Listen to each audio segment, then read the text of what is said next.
First of all, I will start to present my points. Why do we think Palestine is more entitled to have the land from historical standpoint? I'm going to talk about this from history, the accounting from religion view, and Holy Scripture. As we all know, Palestine, or Israel, is a holy land for all three Abrahamic religions, which are Judaism, Christianity, and Islam. This holy land has important value from all these three religions. Judaism, Christianity, and Islam basically share the same history but with different opinion and interpretation. To Muslims, Israel is Al-Qudus, which means the holy city in Arabic. Muslims believe that the Prophet Muhammad made a journey from Mecca to Jerusalem or Baitul Maqdis in 621 CE, where he ascended to heaven and talked with God, and this event is known as Isra and Mi'raj. Praying at Al-Aqsa Mosque in Jerusalem is a religious practice, and it is suggested that it be visited the same year as Mecca and Medina as the Long Hajj. A prayer offered in Al-Aqsa Mosque is said to be worth 500 prayers elsewhere, and Jerusalem also used to be the Qiblat, which means direction of prayer before Mecca to Muslim. Now let's talk on Judaism side. Zionism aspired to establish a Jewish state that they claim for Jewish people. And let's not confuse with the terms of Zionism and Judaism. Zionism is the ideology, while Judaism is the religion. Zionists clearly use religion to spread their propaganda to own the land, when in reality it is more political and for their own national interest to gain power. Why do we say so? First and foremost, the very basic fundamental of Judaism, which is called the Ten Commandments, where the sixth commandment is don't kill and the eighth is don't steal, which is clearly the Zionists failed to follow, as they killed thousands of Palestine every year and stole the land from them, which means also Zionists does not follow the real teaching of Judaism. And our second argument is, in Judaism teaching, Jews are not supposed to have their own land until the upcoming Messiah. This can be proven from Torah, the holy book of Jews itself. In Deuteronomy, the fifth book of Torah, when Moses' death was near, he prophesied about the destiny of the people of Israel in chapter 30, verse 3-5. The Lord your God will return to undo your captivity and will have mercy on you. He will return and gather you from among all the nations wherever the Lord and your God has scattered you. If your banished are at the edge of the sky's reach, the Lord your God will gather you and will take you, and the Lord will bring you to the land that your father inherited. You will inherit it. In this verse, Maimonides, a Jewish philosopher and influential Torah scholar in Middle Ages, believed that from the verse, it meant that King Messiah will arise in the future to restore the kingdom of King David and rebuild the Holy Temple in Jerusalem, and then gather all scattered Jews.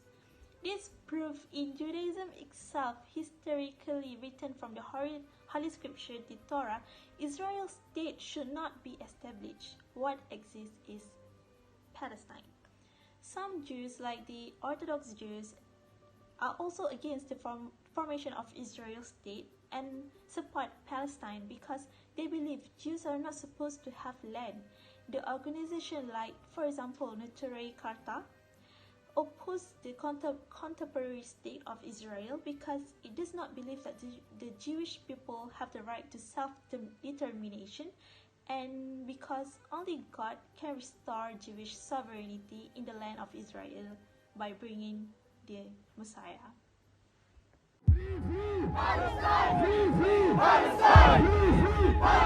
Our fight is not with guns. Our fight is to wake up people and to make them think.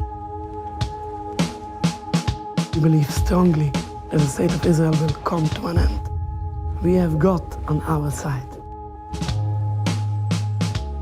We're in Stamford Hill, a Jewish neighbourhood in North London. We're here to meet the UK branch of the controversial ultra-Orthodox Jews of the Neturei Karta. These guys campaign against Zionism and for the immediate dismantling of the State of Israel. Many find their stance mind-boggling, and they're pretty unpopular, especially among other Jewish people. They're often labelled as extremists for hanging out with Iran's former president Ahmadinejad and far-right nationalists from Hungary's Jobbik party. I want to find out why the Neturei Karta are so driven by their convictions that they're ready to be alienated by their own people. So when one of their leaders in London invited me into the secretive community, I jumped at the chance. So, moving on to the General Assembly of United Nations resolution between Israel and Palestine. The first resolution is in 1947, which is Resolution 181, that is known largely in the region as the so-called Partition Plan, and this resolution provided for the establishment of an Arab state and a Jewish state in former British Mandatory Palestine. The second resolution is in 1948, which is Resolution 194. This resolution called for permitting a return of refugees to live at peace with their neighbours, for the demilitarization and internationalization of Jerusalem, and for protection and free access for holy places. Following that, the next resolution is in 1980, which is Resolution 465. The resolution condemned Israel's policy of settling parts of its population and new immigrants in territory that is already occupied, including the West Bank, Gaza Strip, and Golden Heights. It called such settlement a violation of the 4th Geneva Convention relative to the protection of civilians in times of war. Next resolution is in 1990, which is Resolution 681, which was adopted after deadly riots occurred in Jerusalem's Old City. And this resolution condemned an Israeli decision to deport Palestinians, a measure Israel said was necessary for security reasons. The next resolution is in 2002, which is Resolution 1397. So the Security Council formally affirmed a vision for resolving the Israeli-Palestinian conflict, where two states, Israel and Palestine, live side by side within secure and recognized borders. It also voiced grave concern for the violence of an uprising that erupted after failed peace talks in 2000. The last resolution is in 2012, which is Resolution 66/17. This General Assembly resolution reaffirmed the illegality of Israel's settlements in occupied territory. Palestinians seek for a state, including East Jerusalem. It also reiterated the right of Palestinians to establish their own independent state. Despite a long-term peace process and the general reconciliation of Israel with Egypt and Jordan, Israelis and Palestinians have failed to reach a final peace agreement. The key issues to be taken are mutual recognition and security borders, water rights, control of Jerusalem, Israel settlements, Palestinians' freedom of movement, and Palestinians' right to return to their own country. Good day. So I'm going to continue this discussion by explaining Palestine's history during Ottoman Empire. So the Ottoman government controlled Palestine in the 16th century and has seen several conflicts throughout history. In the Battle of Marj Dabin in 1516, when Yavuz Sultan Selim defeated Kansu Gavri, the Mamluk king, Syria and Palestine joined the Ottoman countries. The Palestinian territories were divided into three states, which are Jerusalem, Gaza, and Nablus, which were all united with the province of Damascus under Ottoman rule on December 29 in the year 1516. So Yavuz Sultan Selim entered Jerusalem, and Palestine was first connected to the state of Sidon during the last era of the Ottoman Empire, and then Syria, and then to Beirut, which in the last time was established. So in the past 400 years, the Ottomans really had controlled Palestine. In addition, for Muslims, Christians, and Jews, Palestine was and still a place of great significance, and these holy places cannot be established particularly in Jerusalem. And the various sects of Christianity had disagreements.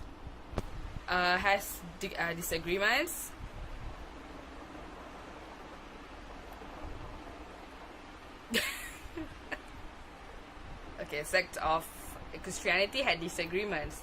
After the area was conquered, Palestine was controlled by the Ottoman Empire, and the area was also governed by the Ottoman government. Throughout the 19th century, as Western powers occupied the area, constant instability began throughout Palestine and other Middle East regions. So the fighting took place in 1917 on every point during the First World War, and Ottoman forces had already begun to withdraw and had lost some positions in the southern front. Assalamualaikum and hi, I'm Atira and I will be talking about why Palestine have a stronger claim to the land than Israel in terms of history. Expelling people from their home is a war crime, as well as preventing them from coming home. Israel did not just commit a war crime in 1948, but they are still committing it till now.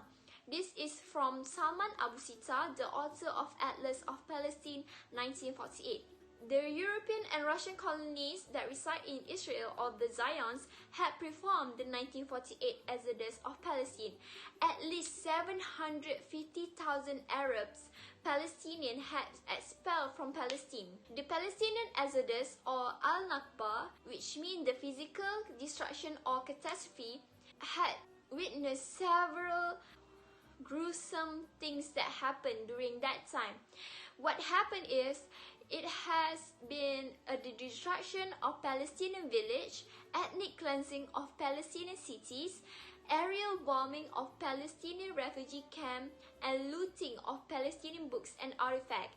This is because the Zionists had this fairy tale in their head where they propagate Palestine as a virgin land, whereby it is a land without people for the people without land.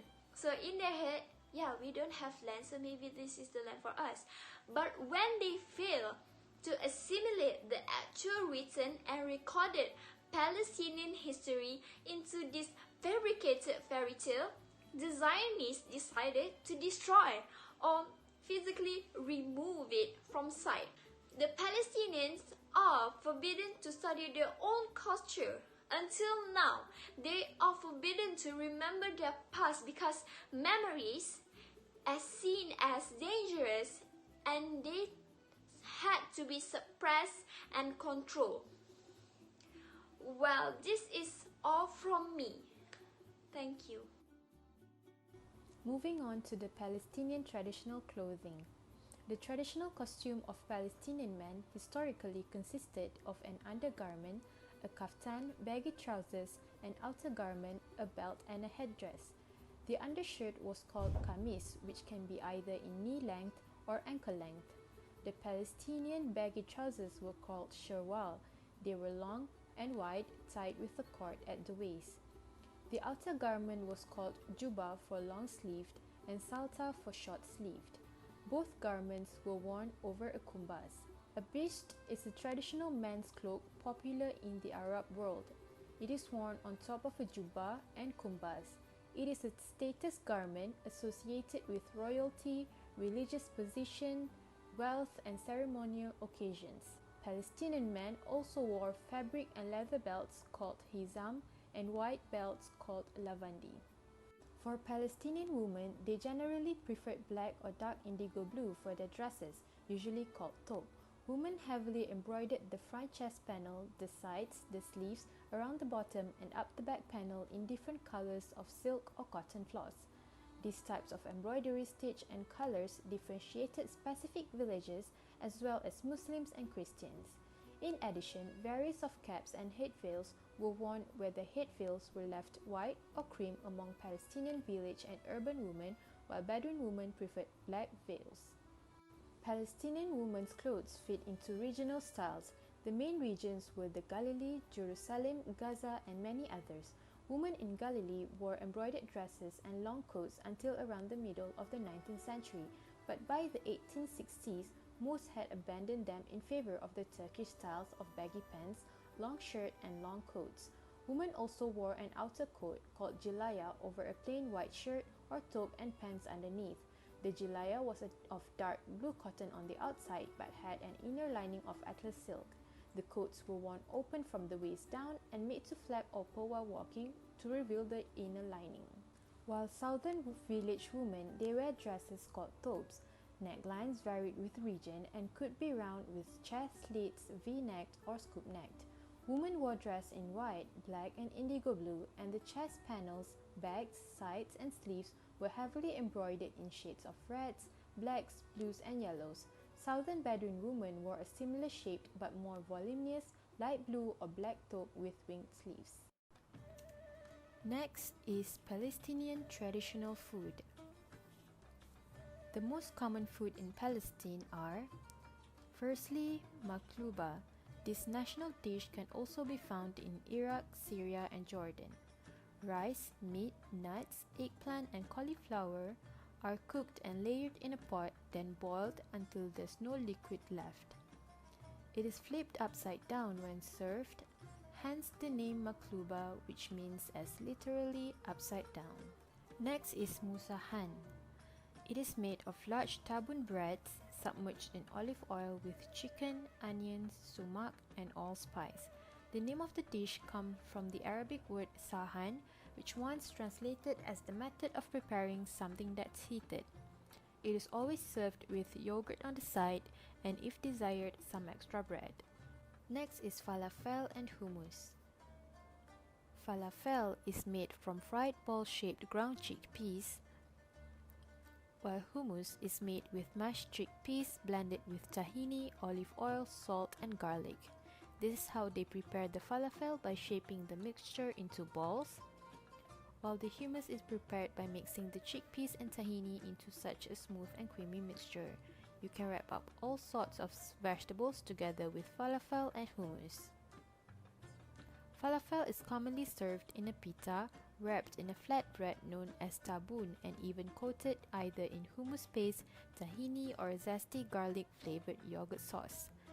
Hummus is sometimes additionally enriched with spices such as cumin and paprika, and it can be garnished with anything from fresh herbs.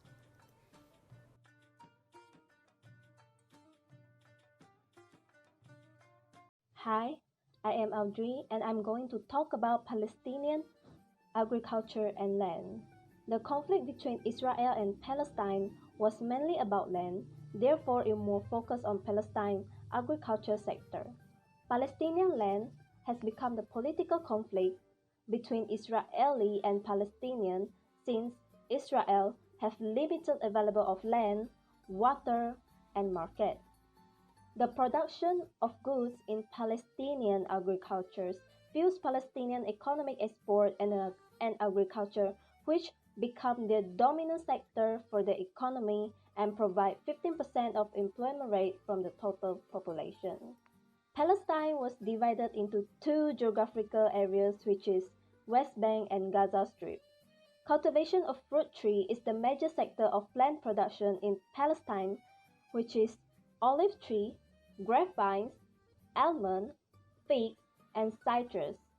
According to World Bank report in 2013, Palestinian agriculture is suffering from intensive usage for nature reserve as well as military and settler usage. The production has been declined due to land confiscation, closures, limitation of water supplies, and product market after Israel occupied the West Bank and Gaza Strip. Other than that, employment of labor force also declined along with cultivation area in the West Bank. It has also become difficult to transport product from the north to south of the West Bank, especially after Israel has enforced a closure on the East Jerusalem main road that connects north with the southern part of the West Bank. There is also Israeli control over the movement of agriculture product between West Bank and Gaza Strip.